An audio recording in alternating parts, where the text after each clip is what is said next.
Sir काय सांगाल आज जी काही सुनावणी झाली खंडणीकालामध्ये त्याच्याबद्दल माहिती सांगा. आज पोलिसांनी न्यायालयामध्ये ज्या आरोपी आहेत महिला लेडीज त्यांना 7 दिवस पोलीस कोठडी मागितली होती आणि त्यामध्ये त्यांनी काही मागणी केल्या होत्या. पोलीस कोठडी कशासाठी हवी तर त्यासाठी त्यांना मी अपोज केलं आणि ही काही नवीन गोष्ट नाही आहे.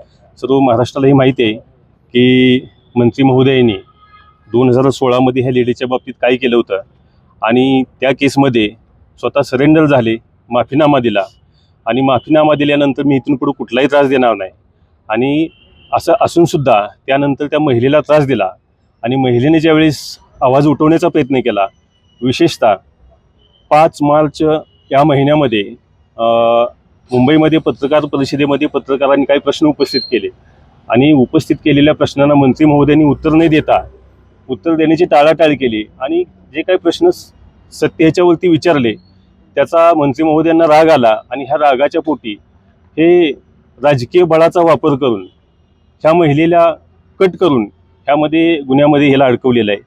वास्तविक पाहता जो सरळमार्गी माणूस आहे, जो सर्वसामान्य माणूस आहे, तो विनाकारण कुठल्या महिलेला 1 कोटी रुपये देण्यासाठी जाणार नाही.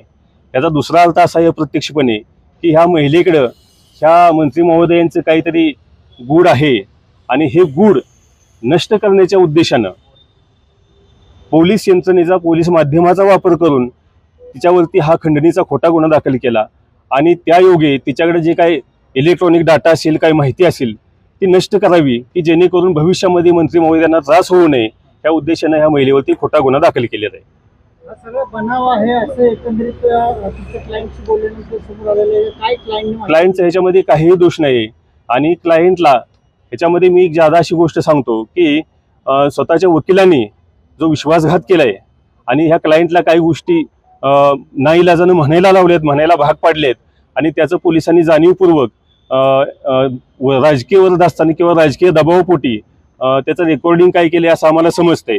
आता त्याच्यामध्ये ह्या महिलेने त्या पैशाला कुठेही हात लावलेला नाही. ACBच्या लोकांची मदत घेतली आणि त्याच्यामध्ये असं म्हटलंय की आम्हाला एक्सपर्टची आवश्यकता आहे की व्हॉइस रेकॉर्डिंग करायचे किंवा ते पैशाची आम्हाला पंचनामा करायचे, रेड करायचे. परंतु त्या पैशाला जर खरंच अशी काही केस असेल तर त्या महिलेचा ACBची लोकांची मदत घेतली असली तर त्याच्यामध्ये अँथ्रासिन पावडरचा वापर केला पाहिजे.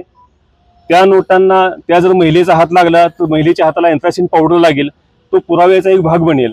परंतु असं कुठेही काही केलेले नाही आणि आपण जर व्हिडिओ जर बघितले तर केवळ पैसे समोर ठेवलेले दिसत आहेत, त्या बॅगला महिलेने हात लावलेला नाही. पण काल त्यांना अटक करण्याच्या आधी 3 ते 4 बैठका त्यांच्यासोबत झाल्याचं सुद्धा शिंदेंनी काल मुलाखतीत सांगितलं. बरोबर आहे. काय आहे शिंदे आणि ह्या महिलेचा थेट कुठेही संबंध दिसून येत नाही. आपण जर FIR बघितली तर तसा कुठं थेट संबंध दिसून येत नाही. ह्या महिलेने मंत्री महोदयांना थेट मागणी केली असंही कुठं काही FIR मध्ये दिसून येत नाही. त्याच्यामुळे आमचं म्हणणं असं की ह्या महिलेला स्वतःच्या वकिलांनी थोडंसं मिसलीड केलं किंवा ते कटाचा एक भाग असू शकतं आणि त्यामुळे या महिलेवरती असा जाणीवपूर्वक बनाव ट्रॅप केलेला आहे. पण माननीय न्यायालयाने आता काय निर्णय दिला काय सांगाल? आता तपासासाठी पोलिसांना संधी आवश्यक आहे म्हणून 7 दिवस पोलिसांनी मागणी केली होती पोलीस कोठडीची.